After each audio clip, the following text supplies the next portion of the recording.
학계를 보게 되면요, 학계는 만군의 여호와 하나님, 참된 왕은 여호와 하나님이시다라는 주제를 가지고 있습니다. 만군의 여호와라는 이름만 학계에서는 13번 정도 나오게 됩니다. 스가랴에서 46번이 나오게 되고요. 말라기에서 24번. 하나님께서 만군의 여호와, 이 세상을 통치하시는 하나님이심을 학계는 이야기하고 있습니다. 학계 선지자 이야기 학계서는 아까 말씀드린 것처럼 우리가 시간적인 배경으로 본 다음에 에스라 1장부터 4장, 4장과 5장 사이에 16년간의 성전 재건이 중지된 그 상태에서 학계와 스가랴가 활동하게 되는데, 학계 선지자가 스가랴 선지자보다 2달 먼저 활동을 시작하고 이제 스가랴와 겹쳐서 사역을 시작하게 됩니다. 학계는 학가의 축제, 축일, 잔치라는 의미를 갖고 있습니다. 아마도 유월절이나 오순절 또는 뭐 초막절 등의 그 절기 가운데 축제일에 태어났던 것으로 보여서 그런 이름을 갖지 않았을까, 그런 생각을 하고 있습니다. 네. 그래서 하그에서 온 단어로서 축제 잔치를 의미한다.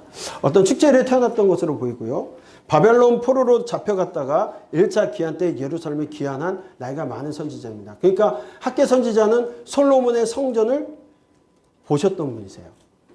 그리고 나서 포로 생활 이후에 귀한 공동체에 오셔서 그들에게 예언하시게 되는 겁니다. 스가랴보다 2달 먼저 소명을 받게 되었습니다. 고레스 왕의 배려로 성전 건축이 시작됐지만 다리오 왕 때까지 16년 동안 중단된 상태. 그래서 성전 건축 시작 536년 그리고 중단되어 사마리아인들의 방해로 중단되었다가 520년에 재개되는 이야기들, 그 배경을 가지고 있습니다.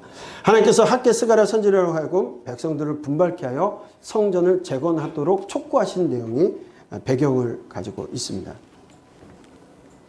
예, 그래서 기원전 520년경에 그 학계의 말씀을 받은 그 연대가 520년으로 되게 되는데, 520년에 성전 건축을 재개하다 보니까 총독 다든네와 스달보네의 편지를 받게 되고, 다리오 왕은 메대 앙메다 궁에서 고레스 원년에 내려진 조서를 찾게 되어집니다. 그리고 허락을 해 주어서 건축 재개한 지 4년 반 만에 완공한 내용이 되게 되는데, 학계 선지자 말씀을 3차례, 6째 달, 7째 달, 9째 달에 받아서 전달하게 되어지게 됩니다. 그리고 다리오 왕 2년에 성전 공사가 다시 시작되어 6년에 마침으로써 4년 반 만에 성전이 완공된 것을 연대로 보기 때문에 520년경에 예언하게 된 말씀으로 봅니다. 기록 목적은 성전 건축에 나태해진 백성을 독려하기 위해서 16년이나 중단되었던 성전 건축을 다시 재개하기 위하여 말씀을 주셨다. 그리고 백성들이 이기적인 욕심을 제거하고 하나님의 일을 우선적으로 살아가도록 바른 신앙을 인도하기 위해서 말씀을 주시는 내용입니다. 전체 학계는 2장입니다. 이게 설명 듣는 것보다 2장 읽는 게 더 빠릅니다. 그렇죠? 근데 왜 학계는 2장이냐? 학이 날개가 몇 개죠? 네, 훌륭하십니다. 그래서 2장입니다. 다른 거는 또 고민해 보겠습니다. 520년 4개월간 대원의 말씀을 3차례에서 4개월간 사역하시게 되는데, 첫 번째 6째 달, 7째 달, 9째 달 주실 때 처음에는 그들의 행위로 인해서 책망하시는 말씀을 주시게 되고요. 그리고 나서 성전 건축을 격려하고 소망을 주시는 말씀을 주십니다. 그리고 나서 마지막에 주시는 말씀은 너희가 오늘로부터 복을 받게 될 것이다. 여지껏 한재가 들고 성전 재건이 시작됐음에도 불구하고 복을 받지 않았지만 오늘부터 너희가 복을 받게 될 것이라고 예언을 해 주십니다. 네. 자, 전체의 핵심은 만군의 여호와 하나님, 참된 왕은 여호와 하나님이시다라는 이야기고요. 4개월 활동합니다. 자, 한번 보겠습니다. 1장 내용은요, 성전 재건을 촉구하는 내용입니다. 따라하겠습니다. 성전 재건 촉구. 그리고 성전의 영광인데, 이전의 성전, 솔로몬 성전에 비하면 너무 작지만 이전 영광보다 나중 영광이 클 것이라고 독려해 주시는 말씀입니다. 성전의 영광. 하나님께서는 성전을 짓는 것이 목표는 아닙니다. 성전을 짓므로 말미암아 그들이 하나님 앞에 성화된 모습으로, 성결된 모습으로, 거룩한 모습으로 살아가는 것을 우선으로 살고 있어요. 그러니까 성전 열심히 짓는 것도 중요하지만 거룩한 삶이 뒷받침되어야 됨을 강조하기 위해서 거룩한 삶과 성전 제것이 주는 복에 대해서 말씀하고 있습니다. 거룩한 삶과 성전 제것이 주시는 복. 네. 이제 성전 재건의 촉구에 대한 부분을 살펴보도록 하겠습니다. 네. 다리오 왕 제2년 여섯째 달 곧 금은달 초하루에 여호와께서 학개 선지자에게 말씀을 주십니다. 스룹바벨과 여호사닥 아들 대제사장에게 얘기하라고 하는데 말씀하십니다. 이전에 황폐였거든. 이전이 황폐였거든. 너희가 이때 판벽한 집에 거주하는 것이 옳으냐. 판벽한 집에 거주하는 것이 옳으냐. 벽을 널판지로 꾸민 것. 번역본마다 조금 다르게 되어 있습니다. 공동번역에서는 그렇게 얘기하고요. 바른 성경에서는 벽을 장식한 집. 그리고 새 번역에서는 너희만 잘 꾸민 집. 뭐 이런 식으로 해서 결과적으로 뭐냐면 성전의 일은 하지 아니하고 자기 집을 지었다. 자기 집에 열심이었다. 호화주택을 위해서 살았다. 결국 뭡니까? 자기가 잘 먹고 잘 사는 일에 전념하고 있었다라는 겁니다. 그러므로 만군의 여호와가 이같이 말하니 너희는 너희의 행위를 살필지니라. 지금 무엇하고 있는 거예요? 백향목을 들여다 성전을 지라는 말이 아니라 하나님께서 너희가 판벽한 집에 거주하는 것이 옳으냐 너희를 해보라고 하시면서 산에 올라가 나무를 가져다가 성전을 건축하라고 하세요. 좋은 재료가 아니라 너희들이 자신들의 일에만 전념하고 있으니 산에 올라가서 나무를 해다가 하나님의 성전을 건축하라. 여호와께서 기뻐하실 것이라는 이야기를. 그러나 그들은 자기 일에 열심히 있었기 때문에 그러나 그렇게 열심히 일했다 해서 그들이 많은 것들을 차지하고 살았느냐? 그렇지 않았다는 겁니다. 내 집은 황폐하였으되 너희는 각각 자기 집을 짓기 위하여 빨랐습니다. 그들이 누구였습니까?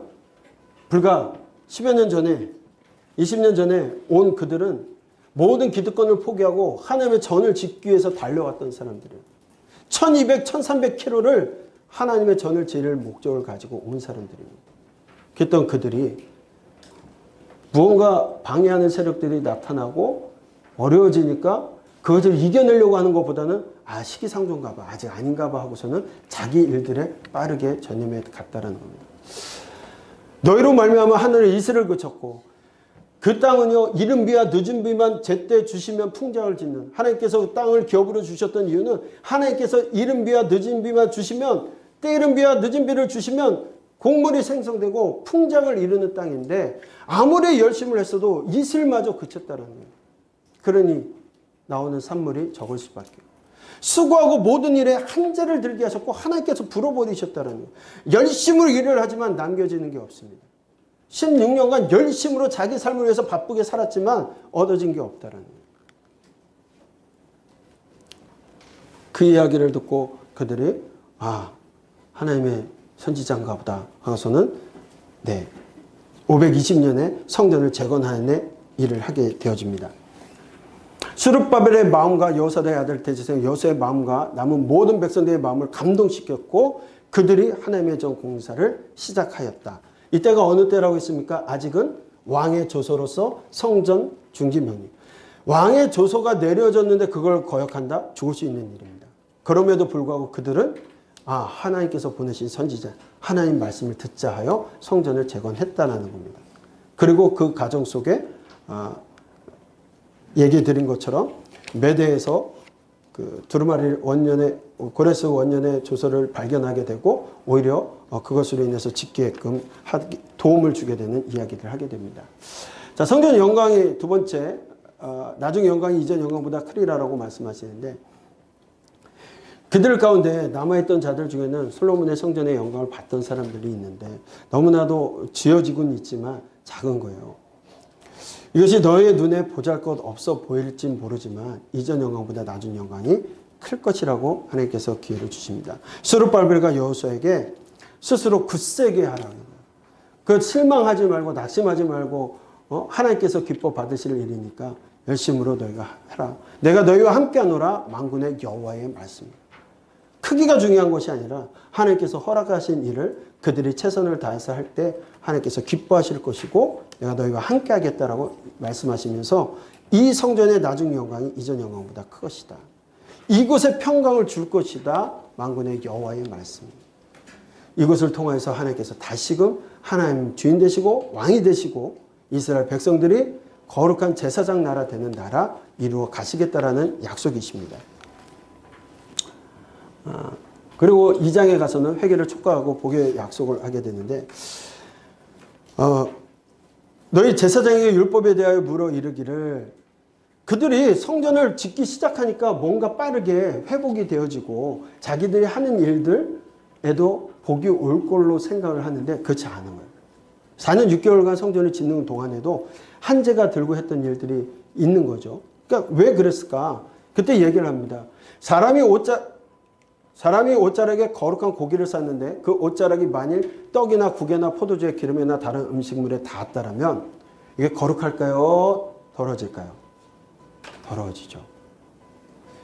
아무리 귀한 거라 할지라도 더러운 걸 싸면 더러워지는 거예요. 단 유일하게 한 분이 계셨죠. 예수 그리스도만 더러운 것이 닿았을 때 그 더러움이 거룩으로 바뀌는 그런 일들이 있었습니다.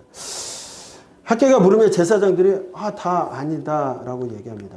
이에 학개가 얘기하기를 지금 이 백성들이 그러하다. 그들의 손의 모든 일도 그러하고 거기에 들인 것도 다 부정하였다.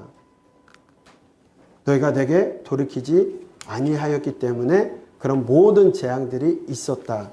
그러나 너희는 오늘 이전을 기억하라. 9째 달 24일 곧 여호와의 성전 지대를 쌓던 날부터 기억하여 보고 아직도 너희들이 지금 갖고 있는 것들이 없지만 오늘부터는 내가 너희에게 복을 주리라. 그러니 뭐 하라는 겁니까? 거룩하게 살라는 거예요. 성전 짓는 일에만 열심을 낼 것이 아니라 너희의 행위를 너희의 모습을 거룩하게 할 때 하나님께서 오늘부터 복을 주시겠다라고 약속을 주십니다. 제약된 삶을 회개하고 성결되라고 강조하고 있습니다. 하나님 원하시는 것은 하나님의 성전 짓는 거에 목표가 있는 것이 아니라 그들이 거룩한 나라, 거룩한 제사장 나라 되는 것이기 때문에 그렇습니다. 네. 이스라엘에게 주시는 복에 대해서 말씀합니다. 하나님께서 말씀하십니다.